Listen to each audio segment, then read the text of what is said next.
Okay, so we talked about incomplete circulation, wherein the fishes, right?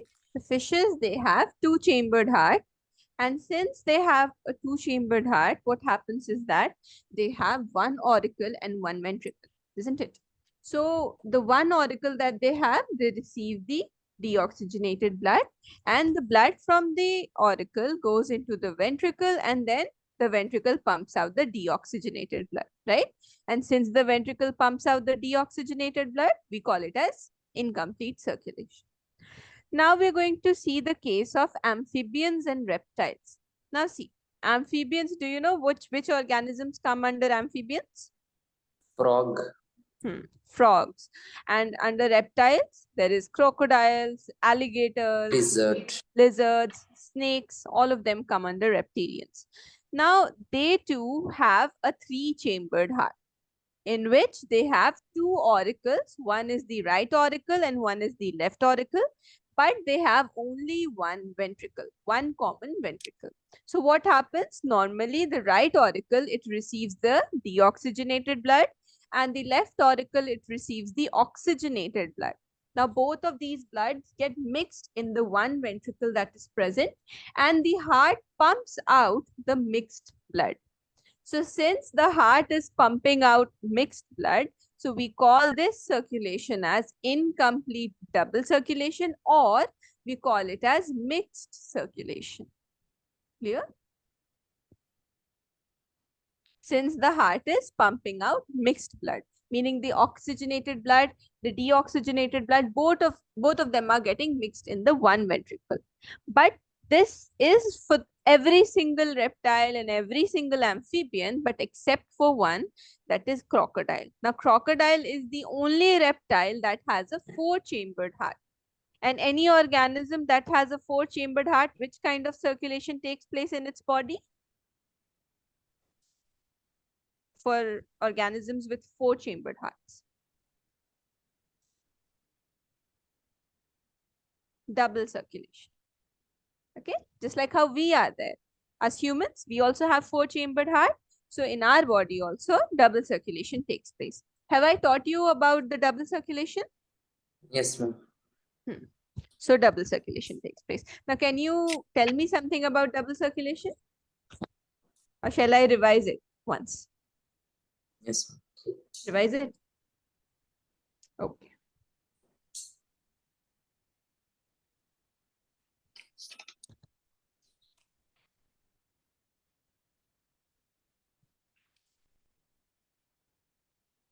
All right, so this is how the double circulation is. Now, double circulation takes place in those organisms that have a four-chambered heart, just like crocodiles and us humans.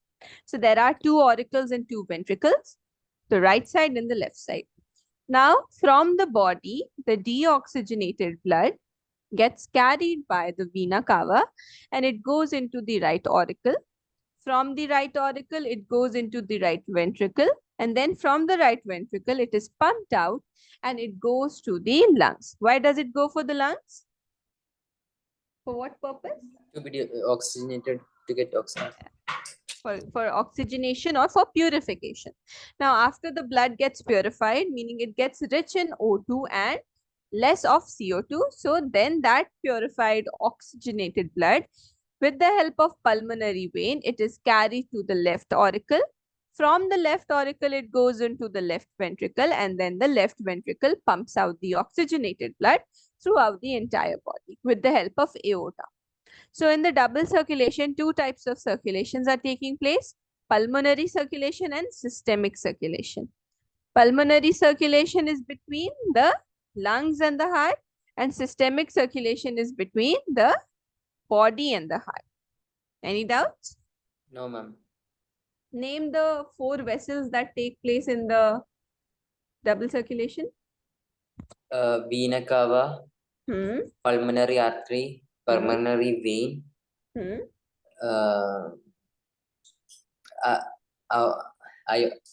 aorta. Yes. Yes, very good. All right. So double circulation is also clear to you, right? Yes, ma'am. Okay. So I'll write about the amphibians and fishes, amphibians and reptiles also. So when we talk about amphibians and reptiles, they have a three-chambered heart. And remember, always the right side of the heart will receive which kind of blood? Oxygenated or deoxygenated? Deoxygenated. Deoxygenated. Very good. So this is right auricle, this is left auricle, but they have one common ventricle.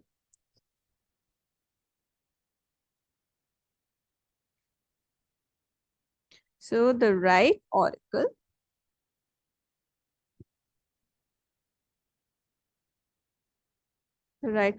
receives the deoxygenated blood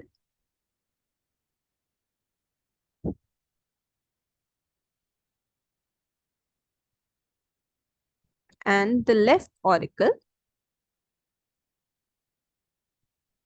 Did you have any test or anything that had been going on? No, ma'am. Okay.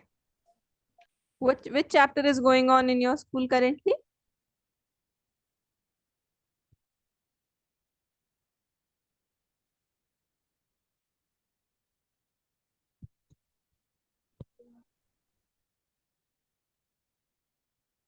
Ma'am, the second chapter.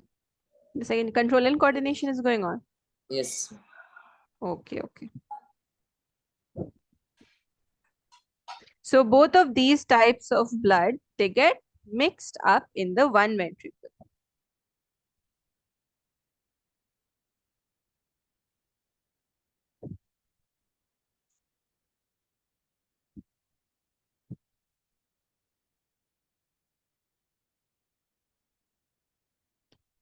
Since the ventricle pumps out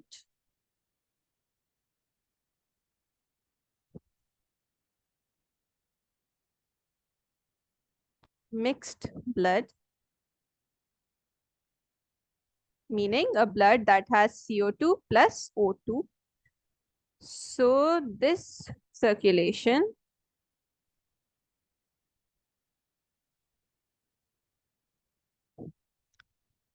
is called as incomplete double circulation. Incomplete double circulation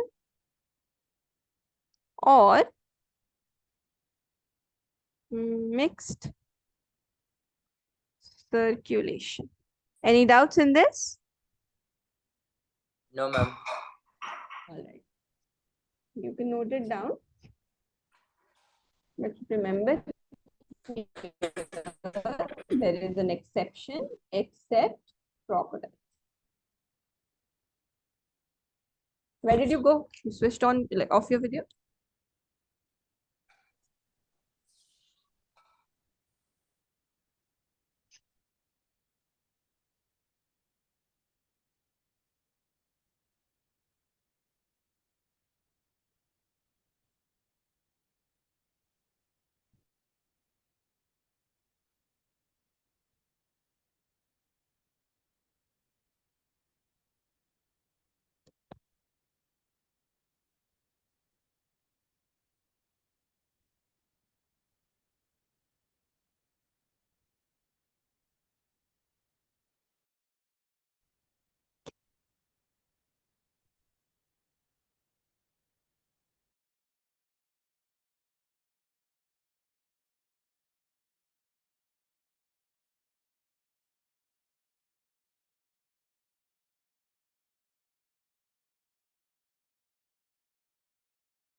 Done, ma'am. Any doubts? No, ma'am. All.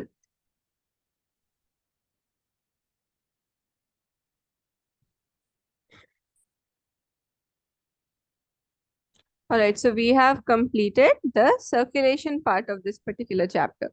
Now, all right. Okay, now we're going to talk about blood pressure. Now, blood pressure is, see, you know about the blood vessels, right? We have arteries and veins present in our body. Now, since they are blood vessels, so blood flows into them, right? Now, see, what happens is that while the blood is flowing inside the blood vessels, the blood exerts a pressure, meaning it puts a pressure on the walls of the blood vessel. And that pressure which is exerted by the flowing blood is known as the blood pressure. Every single person has a blood pressure. Okay. Now, see, whenever the blood gets filled in the auricles, how does it get to the ventricle? After the auricles contract, right? So that contraction is known as systole in terms of biology. And when it relaxes, meaning when no contraction is taking place, we call it as diastole. Now, if you look at the word contraction and relaxation, so amongst them, which one do you think would have a higher pressure, contraction or relaxation? Contraction. Contraction. Very good. All right. Now, the pressure which is exerted by the systole, meaning the pressure which is exerted by the contraction, is known as the systolic pressure. And the pressure which is exerted by the diastole, meaning the relaxation, is known as the diastolic pressure.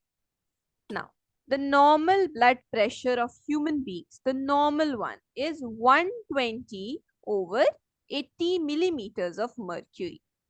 Okay, in which this higher pressure is of the systolic pressure and this lower one is the diastolic pressure. And just like how for any kind of measurement, whether it is the length, breadth, thickness, anything, we use like some kind of dimensions, right? SI units and dimensions.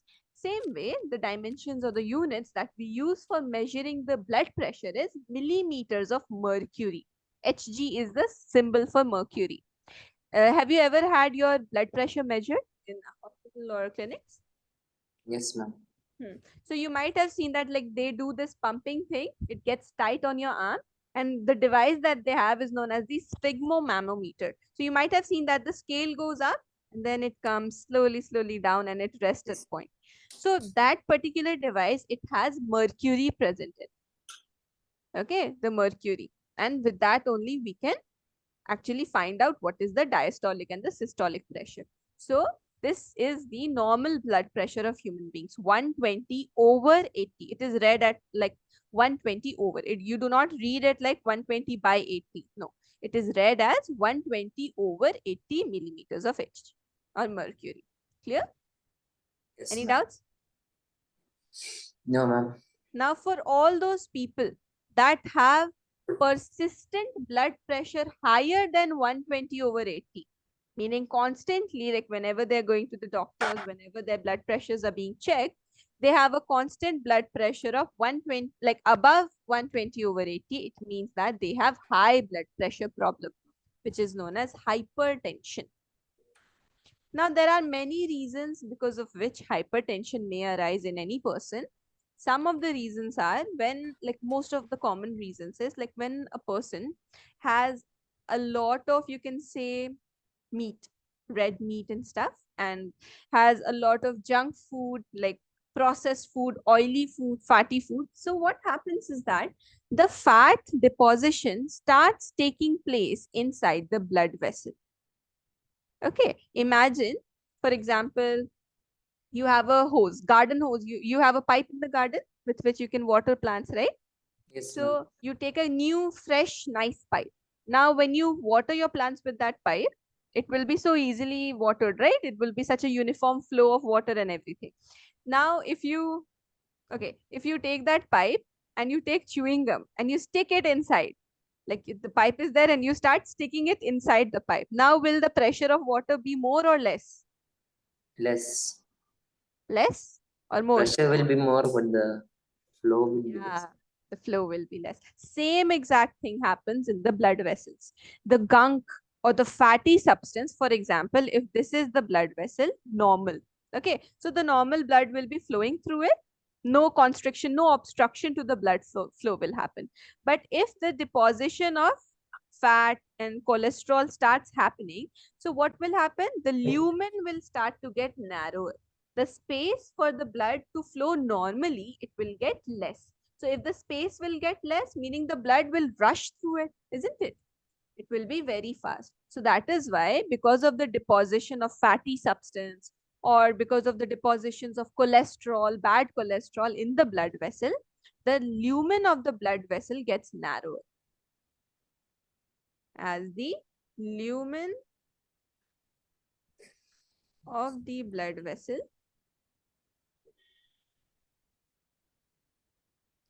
gets narrower. So if it gets narrow, then the blood pressure will rise. So that problem is known as hypertension. Clear? And sometimes in people that even after they have high blood pressure and they still do not take care of their diet and they still keep on having excessive red meat and very processed oily foods, it can lead to the risk of heart attacks. Okay, because once if the blood rushes too quickly to the heart, then also it is very damaging. Clear? Yes. Okay, now the instrument which is used to measure the blood pressure is known as sphygmomanometer. This is many a times asked in the questions. Now, if we compare between the arteries and the veins, okay, we know that arteries and veins are the two most common types of blood vessels that are present in our body. Now, the green ones that you may be there on your hand also here, you can see it here or here, the green ones, right? Those that we can see on the skin, like those are the veins. They are not deeply situated. They are present right there. So we can, like, in many people, it is easily seen. In some people, it is not easily seen. But the green things, you can see it clearly. But you can't see your arteries because arteries are deeply situated. Okay. So the arteries are deeply situated. But if you talk about the veins are superficial, meaning they are not very deep in their position. So they are superficial. Now the lumen of the arteries are smaller than the veins. For example, if this is the artery. Now when you see the artery from this side, meaning if you want to see the circle of the artery, so the lumen, this will be the lumen of the artery. So this will be smaller if you compare it with the veins. So lumen of the arteries is smaller as compared to the vein. This is the major difference in between them. Now, the point of contact wherein the arteries and the veins form a network-like structure or a mesh-like structure is what we call as capillaries. It is the point of contact between, it sort of like forms like a mesh-like structure. So, in between the arteries and the vein, and that is what we call as capillaries. Now, there is a term that is known as arterioles. Now, arterioles are the little like branches of the artery. They are the little arteries. Clear? Any doubts? No, ma'am. Okay. Now see, our blood has variety of components. We had discussed about it. Our blood has RBCs, that is the red blood cell, right? Then our blood has WBCs. So what is the function of red blood cells? To pass deoxygenated blood to the whole body. Correct. It carries the oxygen, right? And how does it carry the oxygen? Why? Because of the presence of Hemoglobin. very good. What is the function of WBC? It will to prevent the bacteria and infections. Yeah, it fights the diseases, Yeah, right? fine. Anything. Very good. Now coming on to the platelets. Platelets are also components of the blood, and their importance is because they are helping in the Clotting. process of blood clotting. Yes. So like whenever we get a cut, whenever we get a wound, we do not keep bleeding for hours and hours and hours. Imagine if there were no platelets in our body, then a person would get cut and that person would keep on bleeding until he or she dies. So because of the presence of platelets, our blood clots. And you might have noticed that whenever you get a cut, there is like a scab like structure, very thick structure that is formed at the place of your wound. That is known as a scum or a clot. The thing that, we are so eager to scratch it off, right? Whenever we get a wound, we get so eager to scratch it off. So that is the scum or a clot. And where is it formed? It is formed at the site of injury. So that is why the platelets are extremely important. Like all of the components of the blood have their own particular functions to perform. Now, apart from that, you might remember, like, has anyone in your family had dengue, the disease dengue?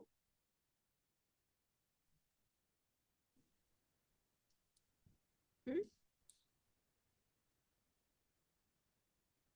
Ma'am, can you repeat that? Hmm. I'm saying, has anyone in your family had dengue, the disease dengue? No, ma'am. No. See, what happens in the disease dengue, what happens is that the number of platelets starts getting reduced. Like normally, a normal person has 1,50,000 platelets present. But in a dengue patient, the platelets would go up to 3,000, 2,000. Now, for those people, even if they get a very small cut, they will keep on bleeding and bleeding. Why? Because platelets are absent. Clear? So that is why platelets are very important as far as clotting of the blood is concerned. Any doubts up until now? No, ma'am. Okay, now let us see and talk about the next topic, that is lymph. Lymph is also known as tissue fluid. And how is it different from plasma? See, lymph is a colorless fluid and it contains less proteins if you compare it to the plasma. It is the tissue fluid. It is the fluid that gets filtered. So it is the tissue fluid, and it is a colorless fluid which contains lesser proteins if you compare it with the plasma. Okay. Now, what is the function of the lymph? It is responsible for absorption of fat. It drains the excess fluid from the extracellular space to the blood. So drainage and absorption of fat, these are the two most important functions of the lymph. Any doubts up until now? No, ma'am. Okay. All right. Now you can note it down and then we'll move forward.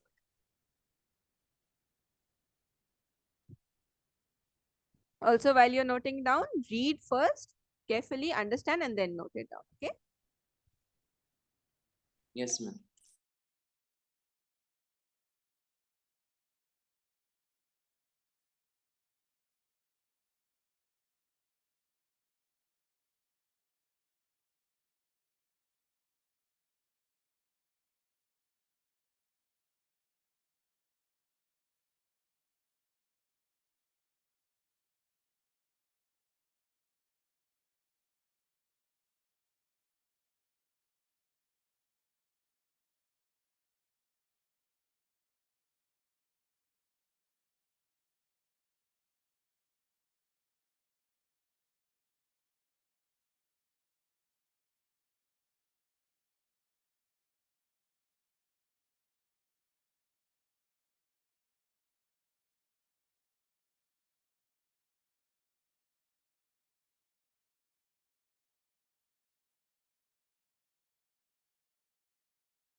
I'm gonna scroll.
I'm gonna scroll.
I'm gonna scroll.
Done, ma'am.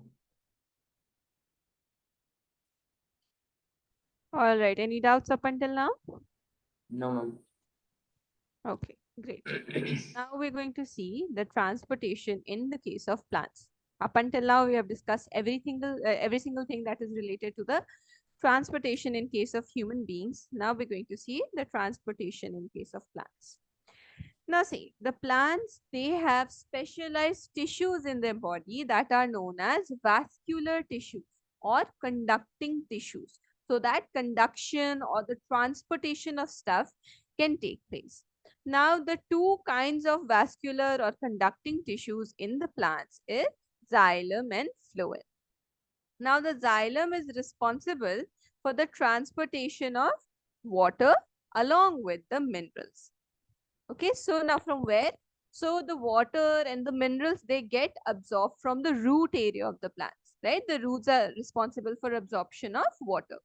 So the water from the roots to the different parts of the plants and the minerals, they are transported by the xylem.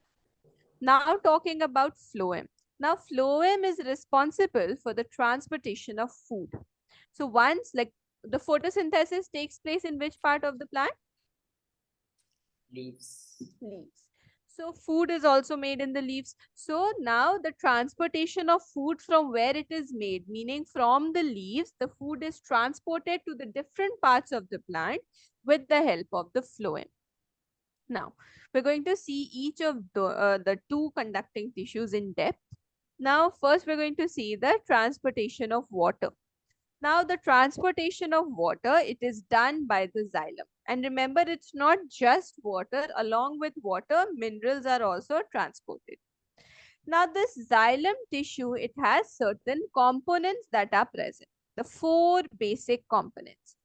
The first one is tracheids. Then there are vessels, xylem fiber, and then there is xylem parenchyma. Now see, tracheids and vessels, they sort of form like a column in the plant's body so that water can be conducted, just like pipelines.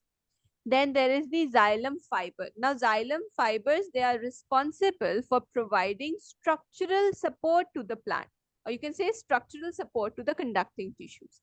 And lastly, there is the xylem parenchyma, which is responsible for the storage purpose. It stores the stuff. So these are, you can say, the components of the xylem, and each of them have their own particular functions to perform. Now remember, the water is transported by the xylem 100%. Along with the water, there are certain minerals which are also transported in the plants, such as nitrogen, potassium, this is phosphorus, sulfur. All of these minerals are taken from the soil through the water. Now talking about the tracheids, so they are long tube-like cells responsible again for the conduction of water. Talking about the vessels, so it is a long cylindrical tube with a big central cavity. So if you compare tracheids with the vessels are much larger and they are cylindrical, and both of them work together to form a conducting pathway. Talking about the xylem fibers, so they are thick walled fiber, and what they do is that they provide support. Wherever you see the word fiber in the plant's body, anywhere, the fiber is responsible for providing support. And remember that they are the dead tissues. They are not living tissues. Fibers, xylem fibers are dead tissues. Lastly, there is xylem parenchyma. Now, these are the living tissues. They are thin walled and they have the purpose of storage. They store the stuff in them. So, these are the definitions and the purposes of the four components of the xylem.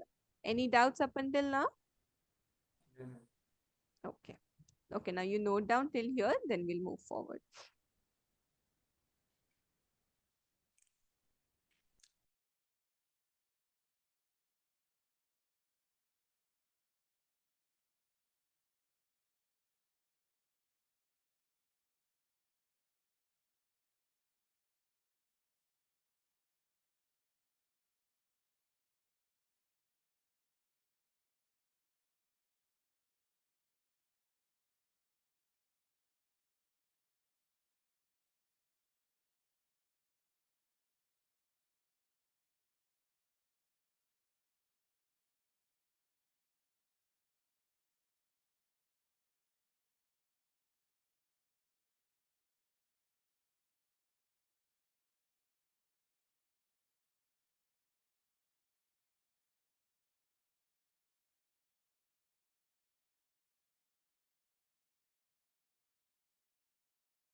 You can scroll.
Ma'am, this tracheids and vessels, what do they do?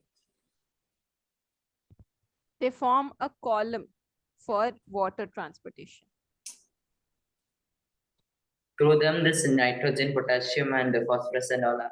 Yes, yes. Along like just like how the water goes, same way these minerals along with the water goes. We'll talk about how it goes. Right now, don't worry about it, okay?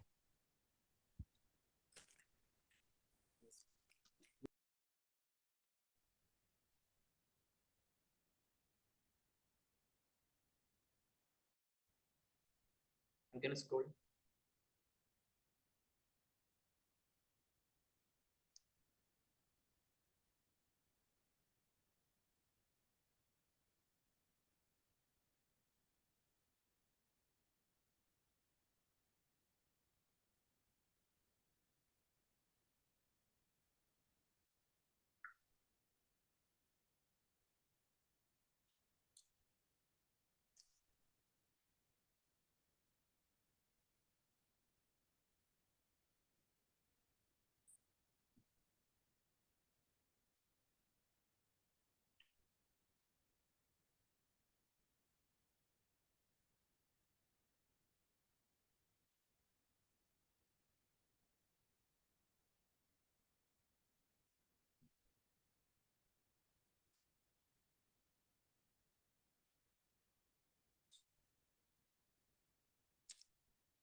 Can you support?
Done, ma'am.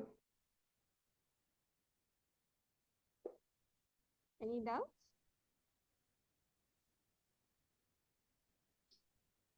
Everything is clear till now?